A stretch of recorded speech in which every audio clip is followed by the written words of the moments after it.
Channel Punjabi ਦੇ Canada news ਦੇ ਵਿੱਚ ਤੁਹਾਡਾ ਸਭ ਦਾ ਸਵਾਗਤ ਹੈ। ਮੈਂ ਹਰਸ਼ਦੀਪ ਸਿੰਘ। ਹੈਡਲਾਈਨਸ ਦੇ ਨਾਲ ਕਰਦੇ ਹਾਂ ਸ਼ੁਰੂਆਤ। ਕੈਨੇਡੀਅਨ ਪਿਛਲੇ ਸਾਲ ਦੇ ਮੁਕਾਬਲੇ ਲੌਂਗ ਵੀਕਐਂਡ ਤੇ ਪੰਪਾਂ ਤੇ ਕਰ ਸਕਣਗੇ ਬਚਤ। ਕੀਮਤਾਂ 2022 ਦੇ ਮੁਕਾਬਲੇ 22% ਘੱਟ।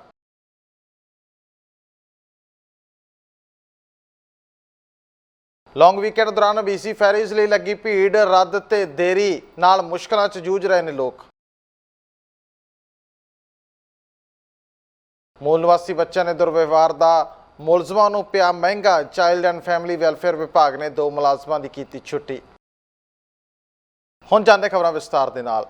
शनिवार नूं समूह कैनेडियनां वल्लों कैनेडा डे मनाया जा रहा है, जिस तहत पूरे कैनेडा भर दे विच समागम उलीके जाणगे, जिस विच वड्डी गिणती च लोकां ने शमूलीयत करनी है। जेकर लोअर मेनलैंड की गलबात करिए तो म्यूनसिपैलिटीज़ वल्लों वख-वख समागम उलीके जाणगे। कुछ समागम दिन समय होणगे ते कुछ शाम वेले होणगे। इन्हां समागमां विच light show, fireworks, sports activities ते फूड ट्रक्स दिखाई देणगे, जिस नूं देखण लई वड्डी गिणती च लोकां दा पहुंचना सुभाविक है। जेकर सरी की गलबात की जाए तो इत्थे बिल मिलेनियम एफीथिएटर विच समागम होणगे, जो सवेरे 10 बजे शुरू होणगे ते इन्हां दी समाप्ति रात 10:30 बजे फायरवर्क्स के नाल होवेगी। वाइट रॉक विखे बीच और वेवियो पार्क विखे समागम होणगे, जिथे दिन भर लाइव परफॉर्मेंस होणगियां ते रात समय आतिशबाजी होएगी, जिस दे बाद 10:15 बजे इस समागमां की समाप्ति होएगी। जेकर सिटी ऑफ डेल्टा की गलबात की जाए तो इत्थे भी छोटे छोटे समागम कैनेडा डे मौके उलीके गए ने, जिथे सवेरे 10 बजे तो दोपहर 1 बजे तक किर्कलैंड हाउस विच प्रोग्राम होवेगा ते चैलमर्स पार्क विच रात 10 बजे तक फैमिली फ्रेंडली एक्टिविटीज़ का आयोजन किया गया है। जेकर गल एवसफोर्ड की करिए तो शहर विच एवसफोर्ड एग्जीबिशनल पार्क दे विच समागमां दा आयोजन होएगा, जिथे दिन भर रौनकां लगियां रहणगियां ते समागमां दी समाप्ति रात 10 बजे लेजर शो दे नाल कीती जाएगी। सिटी ऑफ वैनकूवर दे वल्लों भी कई प्रोग्राम कैनेडा डे नूं लैके उलीके गए ने, पर फायरवर्क्स जां आतिशबाजी नहीं होएगी। हाले तक फिलहाल यही खबरां आ रही ने, क्योंकि वैनकूवर पोर्ट अथॉरिटी वल्लों इस नूं पक्के तौर ते बंद करन संबंधी फैसला किया गया सी। रात के समागम ओलंपिक विलेज विच भी होणगे, जिथे डीजे अते गीत संगीत का प्रबंध होएगा। इस तो इलावा यूनीवर्सिटी ऑफ ब्रिटिश कोलंबिया विखे वेस्टब्रूक कम्यूनिटी सेंटर अते क्रेसीडेल कम्यूनिटी सेंटर दे विच कैनेडा प्लेस के उपर समागम उलीके जाणगे। सो कैनेडा डे दे लॉन्ग वीकेंड नूं लैके कैनेडियन उत्साहित ने अते टूरिस्ट प्लेसिस के उपर भी भीड़ होने की उम्मीद है। इस दौरान पूरे लोअर मेनलैंड दे विच सारियां सिटी काउंसिल्स ने कैनेडा डे के मौके वड्डे समागमां के आयोजन किए ने। लॉन्ग वीकेंड दौरान एक पासे जिथे फेरियां कारण भीड़ हो रही है, उत्थे ही कुछ देरी अते रद्द होने कारण लोगों को परेशानियों का सामना भी करना पै रहा है। वैनकूवर आईलैंड लई BC फैरीज़ तेज़ी दे नाल बुक हो रही हैं। 6 जहाज़ों की उड़ीक अजे भी जारी है। मैट्रो वैनकूवर विच BC फैरीज़ टर्मिनलों की स्थिति पहला ही चुनौतीपूर्ण है ते बहुत सारे जहाज़ बुकिंग दे नाल तेज़ी दे विच भर रहे ने। नतीजे वजों बुधवार तो 3 जुलाई तक टवासन अते स्वार्स बे विचकार रोज़ाना 8 समुद्री सफ़र होणगे। जहाज़ नूं 15 जून नूं काम विच वापस आउणा सी, पर हुण 4 जुलाई नूं वापस आएगा। घट्टो घट्ट अगले हफ्ते तक कोस्टल सैलीरेशन के कमीशन तो बाहर होने नाल ननाइमो के मेयर ने कहा कि BC फैरीज़ के नाल आखिरी मिनट की यात्रा विच खिच्चोताण की उम्मीद है। इस हफ्ते के अंत विच उन्हां दे शहर विच बहुत जशन नहीं होणगे। समुद्री जहाज़ नूं बुधवार नूं बिना योजना के ड्राई डॉक किया गया, यानी कि कैनेडा डे वीकेंड ते डेल्टा ते टवासन ते विक्टोरिया के सैवटर्स बे विच 6600 तो वध बुकिंगां नूं दोबारा करना पिया। वीरवार नूं दोवां शहरां विचकार 8 समुद्री जहाज़ां नूं रद्द किया गया। परेशान करने वाले ते कारोबारां ते सैलानियां लई औखा होण वाला है, पर उन्हां परिवारां खास करके जिन्हां ने लगभग सारी तैयारी कर रहे सी, इस करके उन्हां नूं भी इहदे नाल धक्का लग्या। आम तौर ते लॉन्ग वीकेंड उत्ते रद्द करना ते भारी वाहनां दी आवाजाही दे चालक दल की कमी नाल जुड़े हुए मुद्दे पहलां ही शुरू हो जाते हैं अते वोबेन आइलैंड वल जा रही टैरिफिक करन अपने समय तो घट्टो घट्ट 20 मिनट देरी दे नाल चली। पावरे रिवर अते वैस्ट व्यू नूं छड्डण वाले समुद्री जहाज़ नूं चालक दल की घाट करन कारण रद्द कर दिता। शेलिश रैवेन ਟੈਰਿਫਿਕ ਤੇ ਕਾਰਨ ਓਟਰ ਬੇ ਤੋਂ ਵਿਕਟੋਰੀਆ ਲਈ ਸਵੇਰੇ 9:25 ਤੋਂ 20 ਮਿੰਟ ਦੇਰੀ ਦੇ ਨਾਲ ਰਵਾਨਾ ਹੋਇਆ, ਜਿਵੇਂ ਕਿ ਵਿਲੇਡ ਬੇ ਅਤੇ ਮੇਨ ਆਈਲੈਂਡ ਟਰਮੀਨਲ ਤੋਂ ਜਾਣ ਵਾਲਾ ਜਹਾਜ਼ ਜੋ ਸ਼ੈਲਿਸ਼ ਰੇਵੇਨ ਨੂੰ ਆਵਾਜਾਈ ਜੋੜਨ ਦੀ ਉਡੀਕ ਕਰ ਰਿਹਾ ਸੀ। ਟਵਾਸਨ ਤੇ ਸਟਾਵਜ਼ ਬੇ ਵਿਚਕਾਰ ਸਮੁੰਦਰੀ ਸਫ਼ਰ ਲਈ ਵੀਰਵਾਰ ਨੂੰ ਸ਼ਾਮ 4 ਵਜੇ ਤੱਕ ਫੈਰੀਜ਼ ਸੋਲਡ ਆਊਟ ਹੋ ਗਈਆਂ ਸਨ, ਜਦੋਂ ਕਿ BC ਫੈਰੀਜ਼ ਨੇ ਕਿਹਾ ਕਿ ਇਹ ਸ਼ਾਮ 7 ਵਜੇ ਤੱਕ ਦੂਜੀ ਦਿਸ਼ਾ ਵਿੱਚ ਯਾਤਰਾਵਾਂ ਲਈ ਇਹ ਆਊਟ ਆਫ ਵਹੀਕਲ ਸਪੇਸ ਸੀ। ਹਾਰਸ਼ੂ ਬੇ ਅਤੇ ਡਿਪਾਰਚਰ ਵਾਹਨ ਡੈਕ ਸਪੇਸ ਵੀਰਵਾਰ ਨੂੰ 5 ਵਜੇ ਤੱਕ ਬਾਕੀ ਬਚੇ ਸਮੇਂ ਵਿੱਚ ਵਿਕ ਗਿਆ ਸੀ। BC ਫੈਰੀਜ਼ ਨੇ ਆਖਿਆ ਕਿ ਇਸ ਸਮੇਂ ਮਾਰਸ਼ਲਾਂ ਦੀ ਘਾਟ, ਸਟਾਫ ਦੀ ਘਾਟ ਦੇ ਨਾਲ ਉਹ ਜੂਝ ਰਹੇ ਨੇ, ਪਰ ਲੌਂਗ ਵੀਕਐਂਡ ਦੇ ਉੱਪਰ ਬਹੁਤ ਜ਼ਿਆਦਾ ਬੁਕਿੰਗ ਹੋਈ ਹੈ ਅਤੇ ਜਲਦੀ ਦੇ ਨਾਲ ਸਭ ਕੁਝ ਭਰ ਰਿਹਾ ਹੈਗਾ। ਉਹਨਾਂ ਆਖਿਆ ਕਿ ਲੌਂਗ ਵੀਕਐਂਡ ਨੂੰ ਲੈ ਕੇ ਲੋਕ ਉਤਸ਼ਾਹਿਤ ਨੇ, ਜਿਨ੍ਹਾਂ ਦੇ ਵੱਲੋਂ ਛੁੱਟੀਆਂ ਮਨਾਉਣ ਦੇ ਲਈ ਫੈਰੀਜ਼ ਦਾ ਸਹਾਰਾ ਲਿਆ ਜਾ ਰਿਹਾ। ਸਿੱਧੇ ਰੂਪ ਦੇ ਵਿੱਚ ਟਰਾਂਸਪੋਰਟ ਮੰਤਰੀ ਰੌਬ ਫਲੇਮਿੰਗ ਨੇ ਕਿਹਾ ਕਿ ਇਸ ਤਰ੍ਹਾਂ ਦੀਆਂ ਰੁਕਾਵਟਾਂ ਉਹਨਾਂ ਲੋਕਾਂ ਲਈ ਅਸਵੀਕਾਰਯੋਗ ਨੇ ਜੋ ਫੈਰੀ ਯਾਤਰਾ ਤੇ ਨਿਰਭਰ ਕਰਦੇ ਨੇ। ਉਹਨਾਂ ਕਿਹਾ ਕਿ ਉਹ ਸਮਝਦੇ ਨੇ ਕਿ ਫੈਰੀ ਸਟਾਫ ਦੇ ਮੁੱਦਿਆਂ ਨੂੰ ਹੱਲ ਕਰਨ ਲਈ ਕੰਮ ਕਰ ਰਹੀ ਹੈ, ਜਿਸ ਵਿੱਚ ਅੰਦਰੂਨੀ ਸਿਖਲਾਈ ਦੇ ਨਾਲ ਨਵੇਂ ਕਾਮਿਆਂ ਦੀ ਭਰਤੀ ਵੀ ਸ਼ਾਮਲ ਹੈ, ਪਰ ਇਸ ਤਰ੍ਹਾਂ ਫੈਰੀਜ਼ ਦਾ ਬੰਦ ਹੋਣਾ, ਡਿਲੇ ਹੋਣਾ ਚੰਗਾ ਸ਼ਗਨ ਨਹੀਂ ਹੈ। ਕੈਨੇਡੀਅਨ ਪਿਛਲੇ ਸਾਲ ਦੇ ਮੁਕਾਬਲੇ ਇਸ ਲੌਂਗ ਵੀਕਐਂਡ ਉੱਤੇ ਪੰਪਾਂ ਉੱਪਰ ਜ਼ਿਆਦਾ ਬਚਤ ਕਰ ਸਕਣਗੇ। ਕੈਨੇਡਾ ਡੇ ਦੇ ਵੱਲ ਵਧਦੇ ਹੋਏ ਕੀਮਤਾਂ 2022 ਦੇ ਮੁਕਾਬਲੇ 22% ਘੱਟ ਨੇ। 1 ਜੁਲਾਈ ਤੋਂ ਲੌਂਗ ਵੀਕਐਂਡ ਲਈ ਸੜਕਾਂ ਤੇ ਨਿਕਲਣ ਵਾਲੇ ਕੈਨੇਡੀਅਨਾਂ ਨੂੰ ਪੰਪਾਂ ਤੇ 1 ਸਾਲ ਪਹਿਲਾਂ ਦੇ ਮੁਕਾਬਲੇ ਬਹੁਤ ਘੱਟ ਰੇਟ ਮਿਲਣਗੇ, ਜਦੋਂ ਕਿ ਡਰਾਈਵਰ ਕੈਨੇਡਾ ਡੇ ਕੈਂਪਿੰਗ ਯਾਤਰਾਵਾਂ ਅਤੇ ਕਾਟੇਜ ਦੇ ਦੌਰੇ ਲਈ ਆਪਣੇ ਵਾਹਨਾਂ ਨੂੰ ਪੈਕ ਕਰ ਰਹੇ ਸਨ। ਉਦੋਂ ਤੱਕ ਕੀਮਤਾਂ ਬਹੁਤ ਮੁਸ਼ਕਲ ਦੇ ਨਾਲ ਘਟੀਆਂ ਨੇ। 28 ਜੂਨ 2022 ਨੂੰ ਕੁਦਰਤੀ ਸਰੋਤ ਕੈਨੇਡਾ ਦੇ ਅੰਕੜਿਆਂ ਅਨੁਸਾਰ ਰਾਸ਼ਟਰੀ ਔਸਤ ਗੈਸੋਲੀਨ ਦੀ ਕੀਮਤ $2.05 ਪ੍ਰਤੀ ਲੀਟਰ ਉੱਪਰ ਰਹੀ ਹੈ। 1 ਜੁਲਾਈ ਦੇ ਲੌਂਗ ਵੀਕਐਂਡ ਲਈ ਸੜਕ ਤੇ ਨਿਕਲਣ ਵਾਲੇ ਕੈਨੇਡੀਅਨਾਂ ਨੂੰ ਪੰਪਾਂ ਤੇ 1 ਸਾਲ ਪਹਿਲਾਂ ਦੇ ਮੁਕਾਬਲੇ ਘੱਟ ਸਦਮਾ ਸਹਿਣਾ ਪੈ ਗਿਆ, ਕਿਉਂਕਿ ਪਿਛਲੇ ਸਾਲ 12 ਜੂਨ ਨੂੰ ਰਾਸ਼ਟਰੀ ਔਸਤ ਗੈਸੋਲੀਨ ਦੀ ਕੀਮਤ ਇੱਕ ਸਰਵਕਾਲੀ ਉੱਚ ਪੱਧਰੀ $2.10 ਪ੍ਰਤੀ ਲੀਟਰ ਨੂੰ ਪਾਰ ਕਰ ਗਈ ਸੀ, ਕਿਉਂਕਿ ਰੂਸ ਤੇ ਯੂਕਰੇਨ ਤੇ ਹਮਲੇ ਦੇ ਨਤੀਜੇ ਵਜੋਂ ਵਿਸ਼ਵ ਦੇ ਵਿੱਚ ਊਰਜਾ ਬਾਜ਼ਾਰਾਂ 'ਚ ਵਿਘਨ ਪਿਆ ਅਤੇ ਇਸ ਦੇ ਨਾਲ ਕੀਮਤਾਂ 'ਚ ਵਾਧਾ ਹੋਇਆ। ਜਦੋਂ ਡਰਾਈਵਰ ਕੈਨੇਡਾ ਡੇ ਕੈਂਪਿੰਗ ਯਾਤਰਾਵਾਂ ਤੇ ਕਾਟੇਜ ਦੇ ਦੌਰੇ ਲਈ ਆਪਣੇ ਵਾਹਨਾਂ ਨੂੰ ਪੈਕ ਕਰ ਰਹੇ ਸਨ ਤਾਂ ਉਸ ਸਮੇਂ ਕੀਮਤਾਂ ਬੜੀ ਮੁਸ਼ਕਲ ਦੇ ਨਾਲ ਘਟੀਆਂ ਸਨ। 28 ਜੂਨ 2022 ਨੂੰ ਕੁਦਰਤੀ ਸਰੋਤ ਕੈਨੇਡਾ ਦੇ ਅੰਕੜਿਆਂ ਅਨੁਸਾਰ ਰਾਸ਼ਟਰੀ ਔਸਤ ਗੈਸੋਲੀਨ ਦੀ ਕੀਮਤ $2.05 ਦੇ ਉੱਪਰ ਸੀ।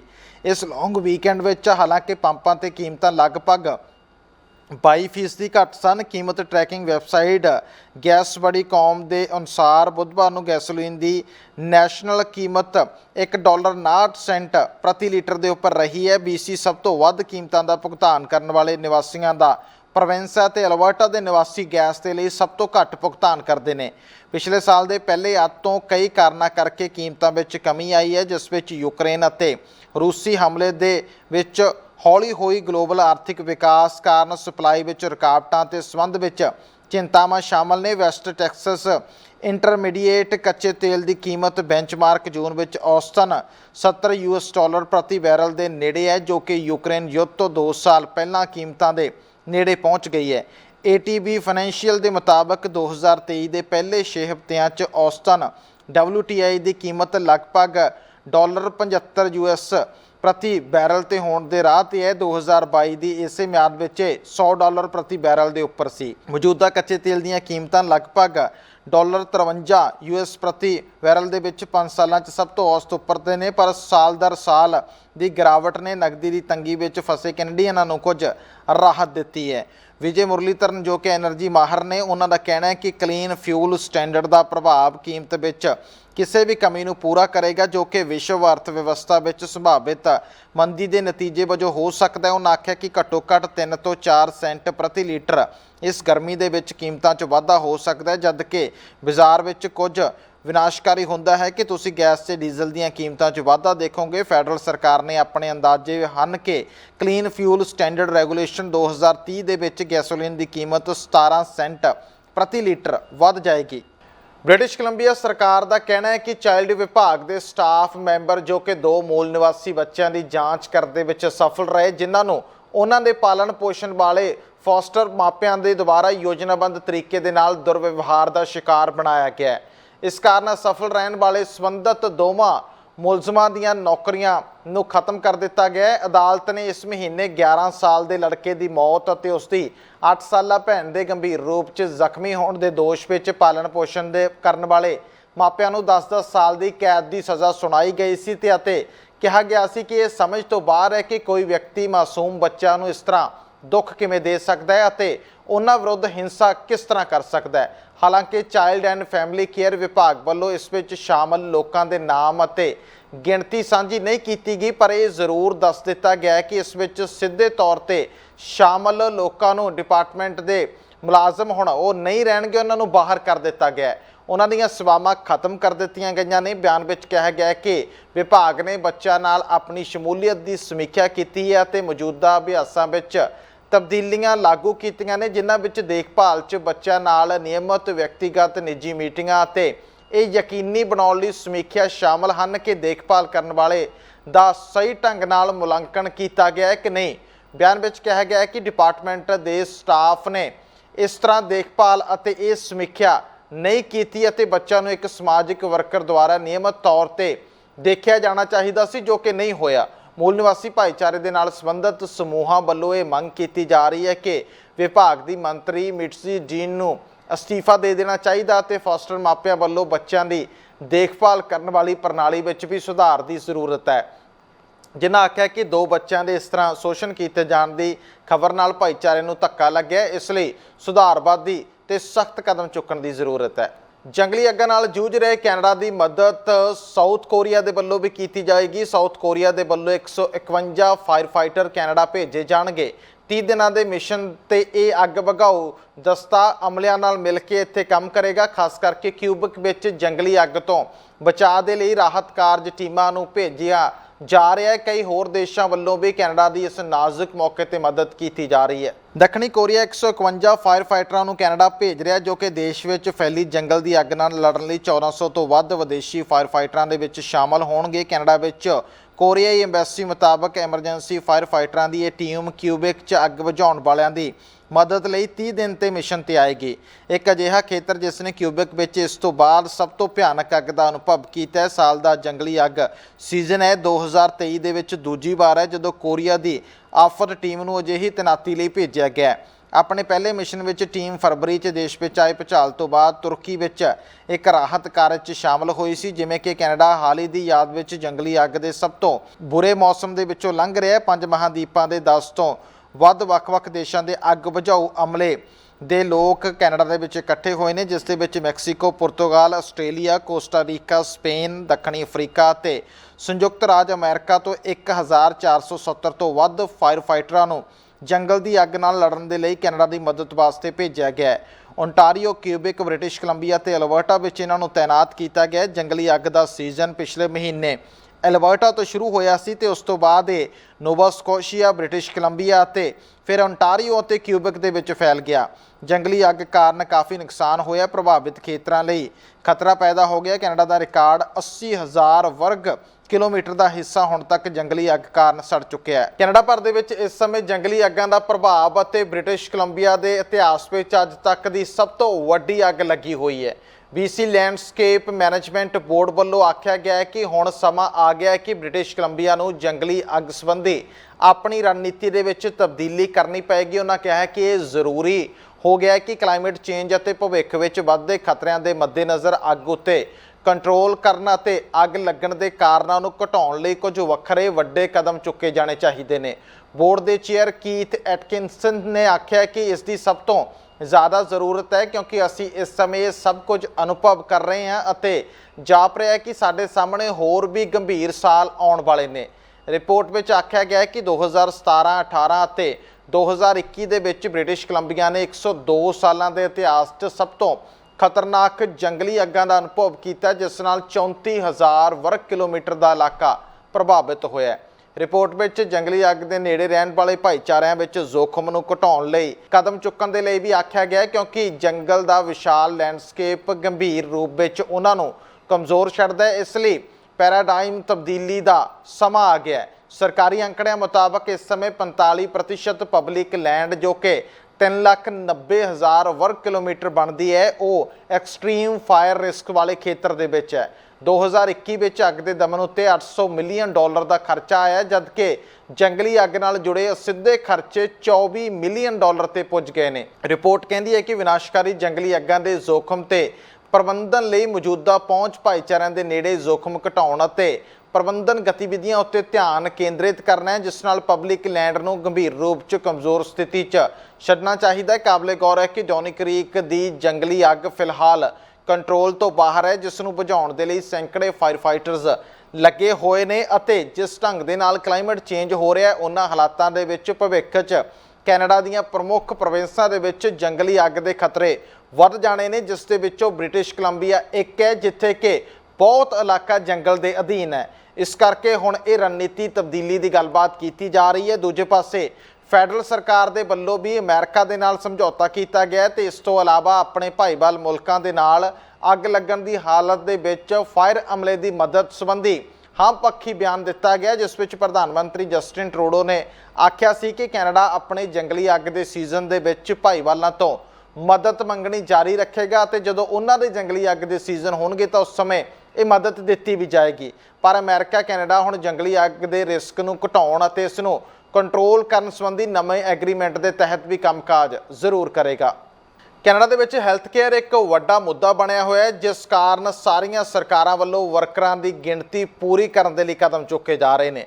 ओंटारियो दी हैल्थ मिनिस्टर सिल्विया जॉन्स वल्लों प्रैस कॉन्फ्रेंस की गई, जिथे उन्होंने आख्या कि उन्होंने सरकार वल्लों ट्रेनिंग प्रोग्रामों तो लैके हस्पताल इंफ्रास्ट्रक्चर मजबूत करने के लिए कदम चुके जा रहे हैं। उन्होंने साफ किया है कि आबादी बुढ़ापे वाल वध रही है, बजुर्गों की गिनती भविख दे विच ज़्यादा नंबर च होएगी, इसलिए सरकार पूरी तरह हैल्थ केयर सैक्टर नूं मजबूत करने के लिए कदम बढ़ा रही है।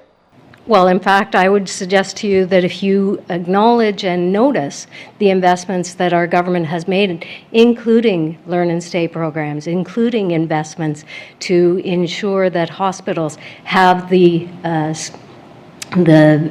financial means to be able to keep emergency physicians and emergency nurses working, there is no doubt that across Ontario and indeed across the world, there are health human resources challenges, but that is exactly why we are taking a whole of government approach to make sure that we are training more clinicians, having resources expanding.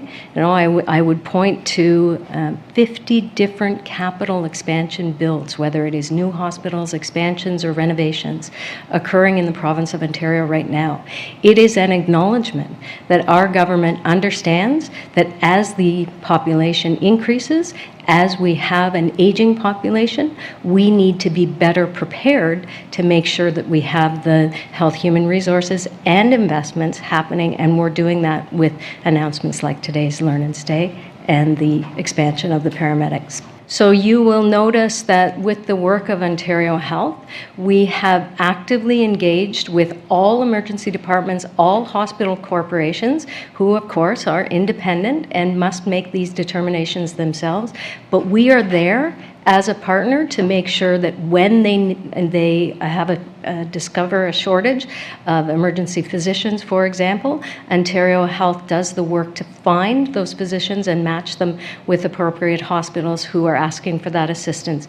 You know, I spoke directly and worked with Minden and said, what do you need from the province of Ontario? And they said the best thing that they can do for Minden and Haliburton is to consolidate those two emergency departments into one. I have to trust that the hospital leadership is doing the right thing, because at the end of the day, they are on the ground in the community, and that's what they've chosen to do.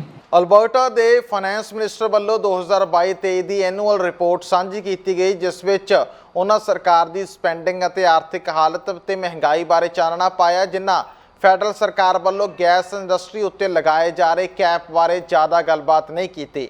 पर यह जरूर दस्सिया कि आबादी बदलण दे नाल infrastructure लई खर्चे वधदे ने, services वधाउणीਆਂ पैंदियां ने, जिन्हां आख्या कि इस समय अल्बर्टा नूं लेबर की जरूरत है, पर बाकी प्रबंधां दे लई कदम भी नालों नाल चुकने पैणगे, जिहदे च हाउसिंग एक वड्डा मसला है। There's definitely some pros and cons. Overall we're very pleased to see it, but I would say that it will put pressure on our services and our expenditure side going forward, but it is answering one of the main needs of Alberta today, and that is the labor market.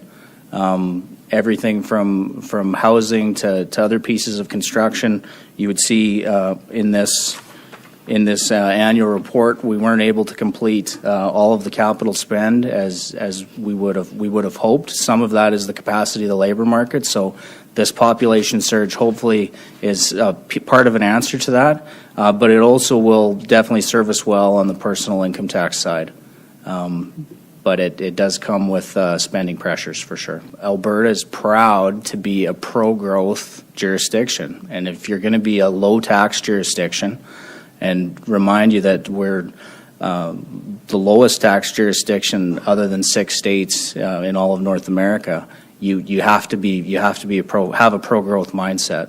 So I hope that those people come here to seek that opportunity that they're not finding elsewhere. And through their efforts and labor, we're going to see a growth in every sector of our economy, and that's what we're shooting for. I guess I would say, just to clarify, I'm always worried, like wake up in the middle of the night worried, just like my deputy minister. But I would just say that the forecasted price, that's over the course of the fiscal year. So we're only in the very early days, the end of the first quarter, and a lot of the optimism was always built into the back half of the year around the price of oil, and that optimism still exists. So while it may look daunting right now, we're trying to be patient, and I hope all of Albertans can be patient for the first quarter fiscal update. ਹੁਣ ਦੇਖਦੇ ਹਾਂ Edmonton ਤੋਂ ਕੁਲਮੀਤ ਸਿੰਘ ਸੰਘਾ ਦੀ ਇੱਕ ਖਾਸ report. Channel Punjabi ਵੇਖ ਰਹੇ ਸਮੂਹ ਦਰਸ਼ਕਾਂ ਨੂੰ ਕੁਲਮੀਤ ਸਿੰਘ ਵੱਲੋਂ ਨਿੱਘੀ ਜੀ ਆਇਆਂ। ਵਾਹਿਗੁਰੂ ਜੀ ਕਾ ਖਾਲਸਾ, ਵਾਹਿਗੁਰੂ ਜੀ ਕੀ ਫਤਿਹ। ਦੋਸਤੋ, ਇੱਕ ਖਬਰ ਲੈ ਕੇ ਤੁਹਾਡੇ ਲਈ ਐਡਮਿੰਟਨ ਸ਼ਹਿਰ ਤੋਂ ਹਾਜ਼ਰ ਹਾਂ। CBC ਵਾਲਿਆਂ ਨੇ ਇੱਕ ਰਿਪੋਰਟਿੰਗ ਕੀਤੀ ਹੈ ਜੀ। ਉਹ ਕਹਿੰਦੇ ਵੀ ਜਿਹੜੇ ਨਾ ਅਲਬਰਟਾ ਦੇ ਡਰਾਈਵਰ ਹੈਗੇ ਆ, ਉਹ ਸਾਰੇ ਮੁਲਕ 'ਚ ਸਾਰਿਆਂ ਨਾਲੋਂ ਜ਼ਿਆਦਾ ਸਟ੍ਰੈਸਡ ਆਊਟ ਨੇ। ਅੱਛਾ, ਹੁਣ ਉਹ ਸਟ੍ਰੈਸਡ ਆਊਟ ਆਪਾਂ ਮੰਨ ਲਿਆ ਵੀ ਉਹ ਸਟ੍ਰੈਸਡ ਆਊਟ ਹੈ, ਪਰ ਜਿਹੜੀਆਂ ਉਹਦੇ ਕਰਕੇ ਗਲਤੀਆਂ ਕੀਤੀਆਂ ਜਾਂਦੀਆਂ ਲੋਕਾਂ ਵੱਲੋਂ, ਉਹਦੇ ਬਾਰੇ ਨਾ ਜੀ ਇੱਕ ਸਰਵੇ ਕੀਤਾ ਗਿਆ। ਆਮ ਤੌਰ 'ਤੇ ਆਪਾਂ ਉਹਨੂੰ ਕਹਿ ਦਿੰਦੇ ਹਾਂ ਡਿਸਟਰੈਕਟਡ ਡਰਾਈਵਿੰਗ ਜਿਹੜੀ ਕੀਤੀ ਜਾਂਦੀ ਆ ਜਦੋਂ ਲੋਕੀ ਡਰਾਈਵ ਕਰਦੇ ਆ, ਕੋਈ ਸੈੱਲ ਫੋਨ ਯੂਜ਼ ਕਰਦਾ, ਕੋਈ ਈਮੇਲ ਦੇਖਦਾ, ਕੋਈ ਇੱਦਾਂ ਦੀਆਂ ਗੱਲਾਂ ਜਿਹੜੀਆਂ ਨੇ ਉਹਨੂੰ ਡਿਸਟਰੈਕਟਡ ਡਰਾਈਵਿੰਗ ਕਹਿ ਦਿੱਤਾ ਜਾਂਦਾ। ਅਲਬਰਟਾ ਦੇ ਵਿੱਚ ਹਾਲਾਂਕਿ ਉਹਦਾ ਜੁਰਮਾਨਾ ਕਾਫੀ ਆ, $300 ਦਾ ਜੁਰਮਾਨਾ ਹੁੰਦਾ ਜੇ ਕੋਈ ਫੜਿਆ ਜਾਵੇ, ਅਤੇ ਨਾਲ ਹੀ 3 ਡੀਮੈਰਿਟ ਪੁਆਇੰਟ ਜਿਹੜੇ ਆ ਉਹ ਡਰਾਈਵਰ ਲਾਇਸੈਂਸ ਤੋਂ ਚਲੇ ਜਾਂਦੇ ਨੇ। ਹੁਣ ਦੋਸਤੋ ਗੱਲ ਆ ਵੀ ਇੱਕ ਸਰਵੇ ਕੀਤਾ ਗਿਆ ਇੱਕ ਇੰਸ਼ੋਰੈਂਸ ਕੰਪਨੀ ਵੱਲੋਂ, ਜਿਨ੍ਹਾਂ ਨੇ ਉਹ ਸਰਵੇ ਦੇ ਜਿਹੜੀਆਂ ਗੱਲਾਂ ਬਾਤਾਂ ਲੋਕਾਂ ਦੇ ਸਾਹਮਣੇ ਲਿਆਂਦੀਆਂ ਕਿ ਭਾਵਾਂ ਕਈ ਐਕਸੀਡੈਂਟ ਹੋ ਚੁੱਕੇ ਨੇ, ਕਈ ਇੰਸੀਡੈਂਟ ਇਸ ਤਰ੍ਹਾਂ ਦੇ ਵਾਪਰ ਚੁੱਕੇ ਆ, ਪਰ ਲੋਕ ਜਿਹੜੇ ਆ ਜੀ ਉਹ ਸੈੱਲ ਫੋਨ ਦੀ ਵਰਤੋਂ ਕਰਨ ਤੋਂ ਹਜੇ ਵੀ ਗੁਰੇਜ਼ ਨਹੀਂ ਕਰ ਰਹੇ।